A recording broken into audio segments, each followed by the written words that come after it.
dive into this. So there, as we were mentioning when we heard I believe it was Katie's comment earlier about what brought her to the conversation, just understanding what coaching means to different people. There are so many different types of coaching that exist in medical education. There's the coaching in the moment, like you're in a clinical encounter, you are in a feedback encounter, maybe and like a annual meeting kind of situation, like a one-time opportunity where you're processing an experience with someone and thinking about how that went, what they want for themselves, and what they want future experiences to look like. That can often be sort of a blend of different styles, but there really is an opportunity to make that a very coach-like interaction. And I will tell you from experience, switching to using coaching, a coaching approach for those conversations has really transformed what I historically kind of like didn't look forward to. Like feedback conversations that I knew were going to be really hard, challenging conversations that I was like, I don't, no one's going to like this, to like, wow, that felt really good. And actually even looking forward to some of these conversations. There's developmental coaching, which is a lot of what I spend my time teaching people how to do. A little bit of like both of these, like the top part, the coach approach, and then the second one, the developmental coaching, which is really working with someone to set a vision and goals that really matter to them over time and then working toward those. Um, this is different than performance coaching, which is like the coach is the expert, they're giving feedback, they're working on skills, and it's sort of like this mutual understanding of what's important, but that may or may not have a broader meaning toward their development. It could be very much like an OR skill or a clinical skill or a 360 performance kind of situation. And then there's coaching for remediation, which does have a role, though I want to like emphasize and like chop off and put this in its own little section that this is a very nuanced type of coaching that really shouldn't happen in isolation from other remediation efforts. So coaching shouldn't be the only way one is remediated or experiences remediation, though it can be an incredibly valuable tool when used appropriately to support one through the process of remediation. So we can talk about that, and learning about coaching can really change someone's ability to be a meaningful partner in the remediation process. So if you're wondering like how is this different from mentoring, the I would say a great mentor probably uses a lot of coaching skills, and coaches might overlap a little bit with the mentoring skills. So the skill set may be similar. What I would say is that the way that the skill set is applied is different. And I'll in a moment show you a picture of what I use as my grounding definition of coaching. But really the idea is when I'm mentoring someone, I'm in the position of like, I have some knowledge, I have some expertise that they are coming to me for. Whether it is directly applicable or not, it's probably what brought them into my office, or there's a relationship that brought them into my office that makes it so that they kind of need me in that moment or over time. And that my job is to listen to figure out how can I help them? What do they need from me?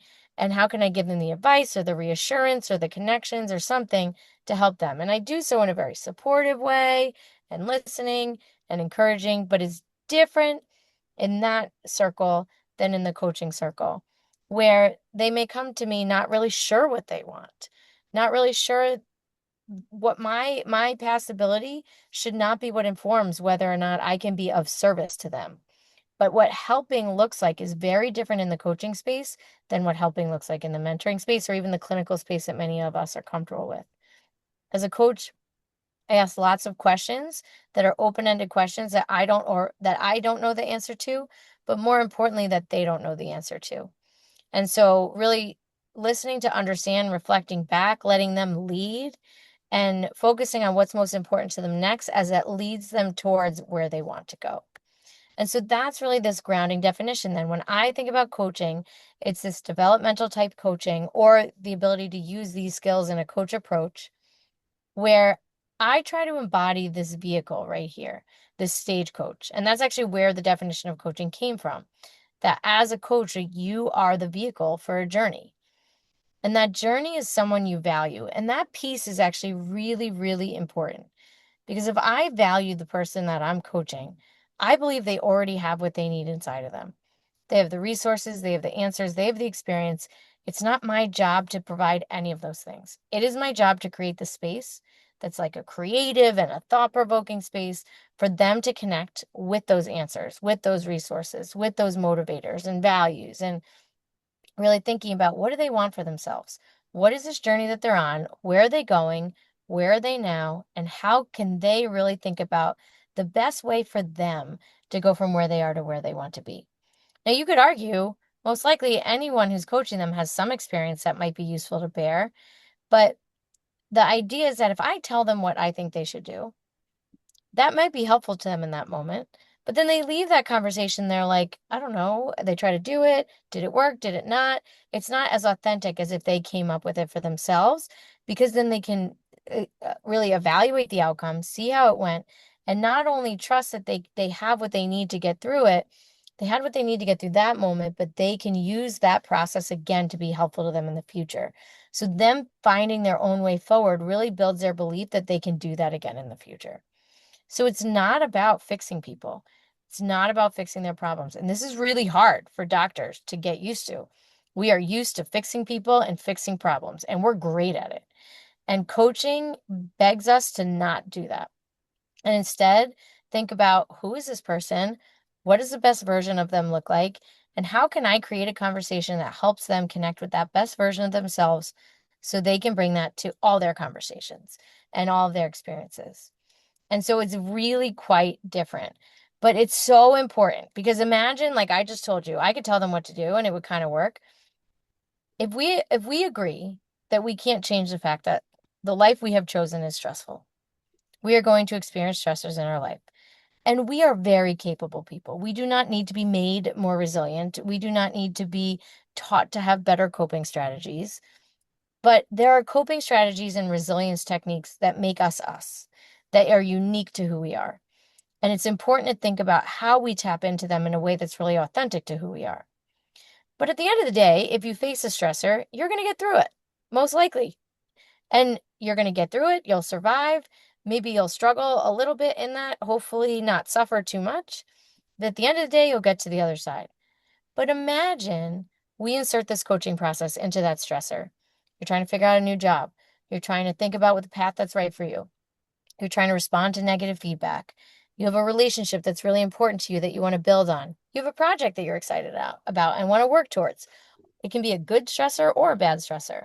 But you create the space through coaching to really process your thoughts, consider what this experience means to you, understand how this challenge actually could be an opportunity for you. And then through this coaching process, really focusing on, like, what is so important about this to me? Let's get to the heart of the matter. It might not actually be what I said it at the jump. There may be something more deeply about that. When I really process it, it gets uncovered. And then how can I think about what's already right with me? What's already working about my environments, and what I do well, and what makes me happy, and what makes me feel good. When am I engaged? And thinking about all these positive experiences, bringing that into the conversation. Considering what intrinsically motivates me to be in the space with a coach. Considering where I can build confidence through strengths as opposed to eliminating weaknesses, through past experiences that have gone well to build my self-efficacy. And then also thinking about, how can I not retreat into my foxhole when things are hard, but actually reach out and connect with different services in my environments. And the hope is that if you go through a stressor and you insert this coaching experience, you actually have the potential to move through it and thrive. And that is really the role of coaching in my mind, in healthcare experiences and many other fields as well. But what I see happen is people go through a really challenging time and they come out a different version of themselves.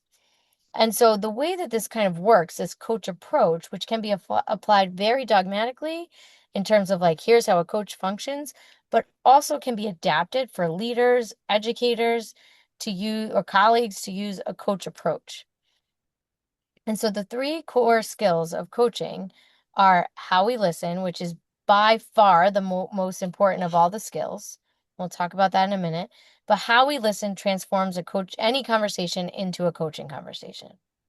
because it switches off the part of our brain that is trying to solve and opens up the part of our brain that's curious and trying to just understand. When we listen like that, we hear and see things differently than we're used to hearing and seeing things. And when we choose to reflect those back as a follow-up to our listening and invite them to keep exploring, that's where one can really start to understand where they are as defined by them and where they want to be as defined by them. And then the powerful questions that a coach can ask, open-ended, how and what, really deeply curious questions, help them explore what that way forward might look like. And so the listening transforms it from a regular conversation to a coaching conversation. The reflections really go from the headline of the story to what the story is really about. And then the powerful questions help explore those growth edges and that way forward. So to think about the listening, we really think about in all of our lists, like when I think about how I listen as a mentor, as a leader, or I try not to always as a leader, but when I'm like rapid decision making as a leader, when I'm in a room with patients, I'm often in this attentive level of listening where I am listening to apply. I'm listening and think, what does this person want from me? How can I help them? And how can I be of service to them in that way? Versus when I coach, I'm really listening to understand. I'm not trying to do anything with the information other than allow it to help me paint a vision of who this person is and where they might be, and use that to inform my reflections. So, in all these lower levels of listening, I'm listening for my own purposes. My desire is to be with the other person in that conversation, but I'm listening for myself. When I listen in this empathic level of listening, I'm actually listening on behalf of the other person. I am listening to hold the information and understand it. And then when you are able to do that, you can then reflect it back. And when, as I mentioned, how we listen is different than how we mentor and take care of patients. How we reflect is also different than how we mentor and take care of patients. We are often taught, like Miguel talked to us about his career, how the family meeting is like your procedure. Oftentimes, and please feel free to correct me if I'm wrong, when we reflect as clinicians, we often use summary reflections. Like, the reflection is a tool to say, let's all agree that this was what was just said. Let's make sure we're all on the same page. And often we, as the reflector, then use that information to move the conversation in a direction, like with a question or some teaching or our own thoughts about that. When we reflect as a coach, it's very different. We are simply reflecting to say, hey, I just heard you say this. Hey, I just noticed this. But just as, I look in a mirror and I'm like, oh, my hair's kind of messy. The mirror isn't telling me that. I'm telling me that. It's up to me to decide what I want to do with what the mirror is showing me. And similarly with coaching, you might say like, wow, it sounds like that's been really hard for you. And then it's up to them. Is it hard for them? Is it not hard for them? It's up for them to decide what they want to do about it. But what often follows is the why, the deeper meaning behind whatever thing that you were talking about that was hard for them. Or to affirm, like, wow, you are working your butt off. And people are like, yeah, you know what? You're right. I really am. Like, this is so important to me. And I really care about this. And they start to change. And what I love, though, is with reflections, you're just noticing and showing it to them and inviting them to keep going with the pause that follows. But to be honest, you don't have to be right. So I could be completely wrong. I could be like, oh, Mary, that sounds like that was really hard for you. And Mary might be like, that wasn't hard. It's actually like really validating, but I'm tired. And then I might say like, all right, so tell me more. Tell me more about tired. And then we go on tired. And it's all about that. So me being wrong isn't a problem. It actually really is helpful. And sometimes I'm not wrong because I misinterpreted it or misheard it. A lot of times, if you just listen to people and give them space to talk, the words start coming out and they can look at them and organize them differently. So what started out as sounding hard maybe now be shifting in our minds to something else. And so the best part is, though, different from all of our worlds, we don't have to be right. We don't have to know all the answers. We just have to try and then invite them to take it from there. Because the ideas, your reflections are just invitations for them to tell you more. And then when you're reflecting, you're like, oh, we are at the heart of this. Like, this is what this is about. We might have started out, I once coached someone, we started out talking about she really wanted to plan a vacation. And I was like, oh, great, let's plan a vacation. And next thing I knew, we were talking about this grant deadline, that nothing could happen until this grant deadline was in, and that we had to focus on the grant deadline. But by the end of the conversation, we were adjusting her clinic schedule because that was actually what was getting away with the grant and getting in the way of the vacation. And so if I just started asking questions about the vacation right away, I would have completely missed the importance of what's going on in clinic, getting in the way of all the other things. So you listen and reflect and let the story unfold. And when you're at the root of it, that's where your questions are really helpful. And they're like curious, open-ended questions because you've been listening with this wide open mind of like anything is possible. And you reflect those, you're reflecting back, you're getting to the root, and it's like, tell me more. And then you get to the tell me more, and it's like, all right, so what would this look like if this were really going well? How might you try that? And so, what's the beauty of all of this is oftentimes you are coaching in the dark. Like someone is talking about, like I had no idea where this lady wanted to go on vacation. I didn't know what grant it was about. But by the end of it, I knew everything about her clinic schedule, but that was what she wanted to tell me. She knew all the other stuff. It's like when you coach somebody and they're talking about their kids, me asking them how many kids they have and what ages they are, I sure hope they know how old their kids are and how many of them they have. So me asking them that as a coach helps me. But actually, like it's like not all that important information. We think we need to know it because we're used to that like conversational currency. But in fact, as a coach, you bypass needing to know everything and just open yourself to being in the conversation. And so your why questions aren't the ones that help. It's really these what and how questions that help them explore what a future could look like with a really open mind. And so to put it all together, somebody says there's this thing they're working on, it's really important to them. You reflect that back, you listen and reflect and you listen, you get to the core of it. And that's when your how and your what questions are really helpful. But then if they're that good questions, they really need to be unpacked a little bit. So you listen and reflect some more until you're really moving and feeling that momentum toward a goal. And so there are so many ways that one can use these coaching skills. They can be used in one-on-one conversations. They can be used like walking in the hall with somebody, an end of year meeting, a goal setting meeting for like in a family meeting. You can use it in so many different types of conversations. You can use these skills in a coach approach as a mentor to change up how you mentor. You can use these skills to lead meetings. You can actually take this coach approach on yourself and in that meeting environment to lead differently in front of the room. Coaching skills are useful for the design thinking process and appreciative inquiry process. They're excellent skills for debriefing and for feedback and performance development and improvement.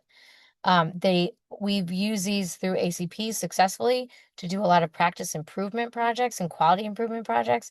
There is so many ways this can be applied in really subtle and as well as overt ways. And so as a leader, there's so many different ways one might use coaching. Like you can use it to reframe, you can use coaching skills to reframe for people. Like, I heard you say, I actually just the other day with a patient, he was like, nobody's listening to me. Nobody cares. Nobody this. He was all worked up and I was just listening and listening and listening. And finally he like ran out of air.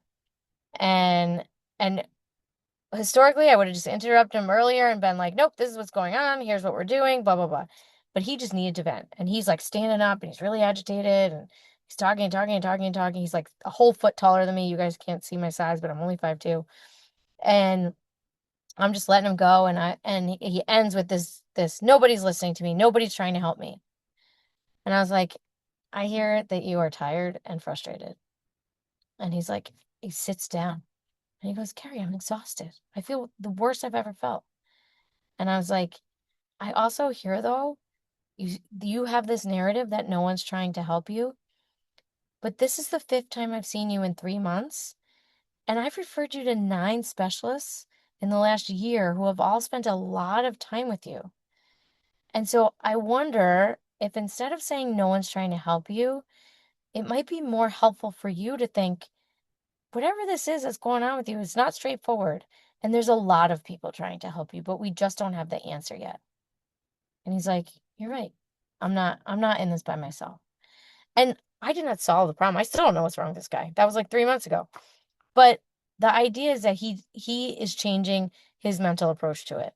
And if you think about that as like somebody working on one of your teams, somebody that you're in a project with, the attitude people bring to it is going to change it. So helping people reframe, helping people refocus on what's important, redirect their energy in ways that really serve them as opposed to away from wasting their energy on things that are not serving them, really helping people reaffirm what is important to them and what their meaning and purpose are, but also helping people refresh, like we heard here today. Like, I think there's something else new out there for me. I want to try something new. Let me think about it. Let me just create space for these thoughts that are all like bundled up in my brain. Let me just get them out and organize them a little bit and see what it looks like. So there's so many ways that we can use these coaching skills. But the most important thing that we need to do, which is the easy for me to say, it's the hardest thing, is that changing how we listen to being a listening to understand. When you do that, if that is literally the only thing you do at the end of this webinar, it will transform your conversations because you will start noticing everything. You'll start noticing emotions. You'll start noticing all these little signals in conversations. You'll start noticing interactions between people that you never saw before. But you'll also notice how you make people feel, how you make people feel heard and seen and valued. So if anything, start there. But also, if you're a person on a journey trying to figure out your next steps and someone is not listening to you, it's unlikely you're going to get where you want to go. How many times have you been like trying to tell a story or get a thought out and someone keeps interrupting you and you're like, God, will you just let me finish? And so you really need someone who's going to listen to so that you can organize your thoughts. It's not about them actually hearing you. Like sometimes it is so they can reflect it back. But so much of this is just for you to have space to organize your thoughts. And writing them down is helpful. Saying them out loud adds another layer. So it's hard to completely do this on your own. Doing this with someone really changes it for you. And there are a lot of different ways if someone's like, okay, I need to get better at this whole listening thing. There's so many different ways. One is just being intentful about it and choosing to direct your attention to the other person to align your attention and your intention. So for some people, it's just like quieting your phone. Or for me, like I'm on 1,000 different sports text chains for my kids, like flipping my phone over so I'm not getting all the updates, silencing different things. But also, like I've been at the same hospital for 20 years. If I sit in a public place, the chances are that I'm going to know somebody are high. So anytime I'm in a room where other people are there, I always sit with my back to the room so that that person gets attention. And I try to get computers and screens and other things away from me. And then just practice repeating what people say and pausing and see what you notice. Create space for them to feel heard and seen and see the reaction, see how the conversation changes. But also, we jump so quickly, right? Remember I was saying like what it feels like to be interrupted? We jump in to give advice and our brain jumps in to start judging early. Invite yourself to let go of your judgment and invite curiosity in instead. Invite yourself instead of telling someone what you think they should do to just say, so it sounds like this is this is what's going on with you. And see what happens. See what layers come out below that one. But also, notice what happens when you don't save somebody with your thoughts. When there is silence, what happens? What is the growth? What is the change that happens in that silence when we don't choose to fill it for someone? That to me is like the wow moment where we so just want to talk and we feel like people want us to say something, but when we don't and they figure out how to fill that space and move themselves forward a few points on the board, what that does for their confidence. So there's a lot of ways to weave these skills into what you're already doing every single day. So say you're a surgeon or you're a preceptor, you're a ward attending, or you have a clinic team that you're working with. Each morning on rounds or huddles or while you're scrubbing in, ask people for a good story or in an elevator ride, or ask them something they're excited about learning today or something new they want to try and see what happens. Or even like, what are you hopeful for right now? But also after, rather than just going to the like, here's all the things that didn't go well today, what felt good today? What was right about today? So starting to weave in positive psychology into our conversation. So note that all these questions are what questions. And if you actually create space to just listen and follow with a reflection, you'll be shocked how deeply connected people feel to each other on your teams. And when we feel like that, we think differently, we function differently, we work together differently. Also, though, like in the example of like a team meeting or a family meeting, starting off the family meeting with what is everybody grateful for right now? And seeing the connection between people, even people who love and spend all their time together, like thinking about how this connects them together. And then if you're a person who is in charge of something, running something, and thinking, all right, I have change I need to communicate, I have something I need to share, there's really great ways that you can start to see these coaching skills incorporated into change communication, such that it really changes how people receive change and how people receive the person sharing the change and how it builds trust through building a relationship. So when I work with leaders or practice directors or educators, I always think anytime you're going to communicate something, first just think about what is your relationship with the people who might be affected by this. And if there's a relationship that you're lacking, that you think would be that it would be beneficial for you to deepen that relationship before sharing any change, work on that or connect with someone who does have that relationship with them. Because the idea is you want to build trust, but you also want to be able to tap into empathy. And how you listen to the people that you are in relationship with helps you start to build your empathy and then helps you start to anticipate reactions to any change that might come. Those three pieces together, your relationships, your empathy, and anticipating reactions, can inform how you communicate. And when you communicate and you know there are people who are not going to like what you hear, then offering to meet them one-on-one so that you're building better relationships and better trust.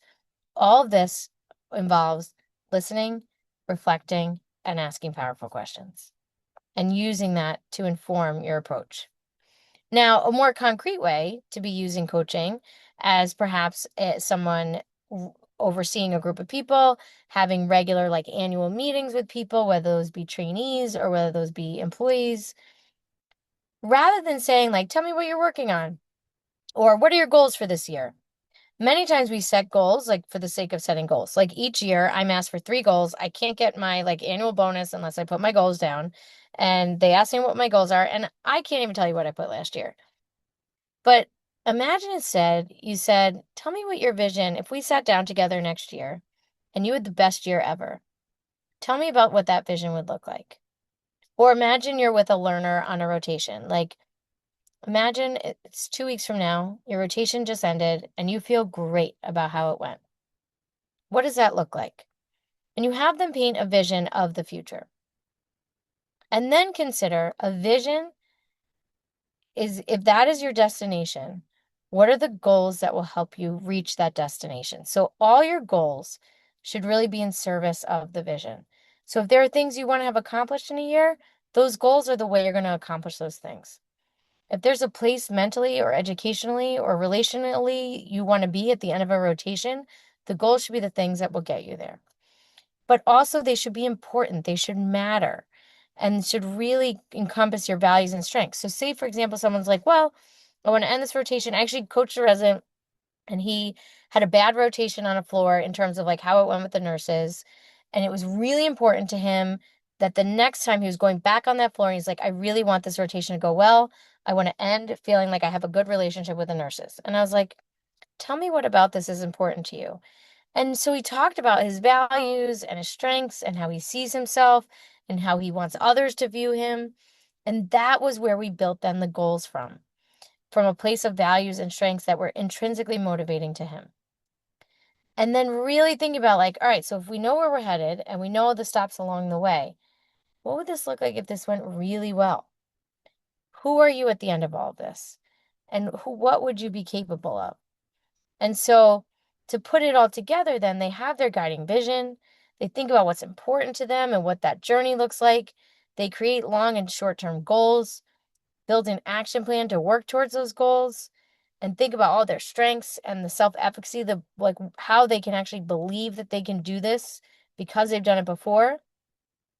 And then along the way, build in like that all the re's, the positive self-talk, the boundary setting, and really thinking about how can they empower themselves to work through challenges, connect with their motivators, and continue with momentum along the way. And so for those of you eager to coach people, this is like if you were to do this with people, you will make such a difference in their lives. For those of you looking to receive coaching, this is what you should expect. This is what will help you figure out your next steps.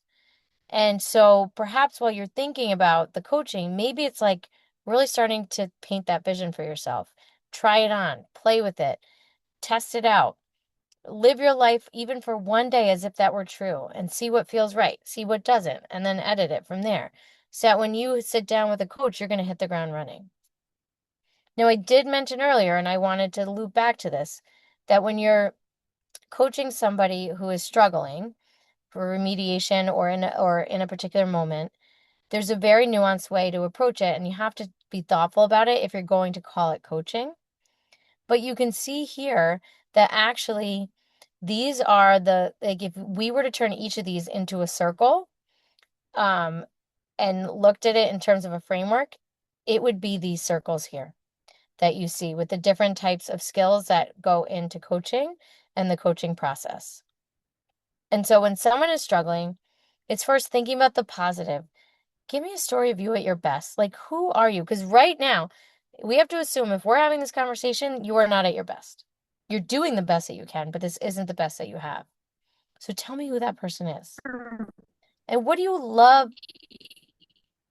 Uh-oh. It is a little bit cheap right now. One sec. Thank you for letting me know. Let's see. All right, let me switch to my hotspot. That's so weird. We were cranking there. All right, give me one. Yeah, it's just I can actually hear Dr. Palamara fine. I can't hear Dr. Heinen well. I agree. I'm the same way. Isn't that funny? It wasn't me. Um, can you guys hear me okay now? Yeah, no issue. Okay. All right, perfect. Still good? Yeah, for Yeah. me. Okay, cool. All right, so maybe we're losing Jen.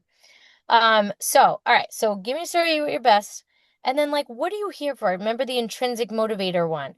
What do you love about your work? What is this really about for you? And then the confidence, what are your strengths? And then the focus. Imagine it's a few weeks from now and things are going really well. What does that look like? And really paint that picture. And then thinking about the supports and moving forward with that focus, what's one thing you can work on to move towards that? So this is not fixing everything for this person. This is not changing the fact that they're in the situation with you. But what it is that it's helping to build momentum towards change and towards a different kind of experience that draws from who they see themselves at their best. Now, sometimes there's not a problem necessarily, but people are just in a moment of having received negative feedback and reach out for coaching to support themselves during that time. In those situations, what I often will try to do is help them think about like, what about this feedback is really triggering to them? There's some cool stuff out there about different feedback triggers and like how hearing something either makes us doubt the information, like the truth of it, who shared it, what it says about who we are. And so like really just allowing someone to unpack that allows them to step away from it. And then considering how to view it more objectively, like imagine this was somebody else's feedback. What is this person really trying to say? And then pick a pilot. So, like, okay, you got this feedback. If we assume that there's something we can learn from every conversation that we have, every comment that's shared about us, like, what's one thing you could try? And then you can decide to toss it. You could say, like, actually, this isn't so bad. Or you can decide that you want to change it up and keep adapting. And so, like, for people who get patient experience scores, I do this with them all the time. They're like, can you believe that patient said that? And I'm like, well, is it that the patient said that and you're worried that it's out there publicly? Is this because it actually didn't happen that way? What is it about this patient in particular? And then and say like, okay, fine. Let's pretend it's my feedback. What do you think this person's really trying to say? And then with that in mind, what's one thing you could try? Just something small. And so it's a great way to just, again, like refocus, reaffirm, reframe for people and getting them into a more productive headspace.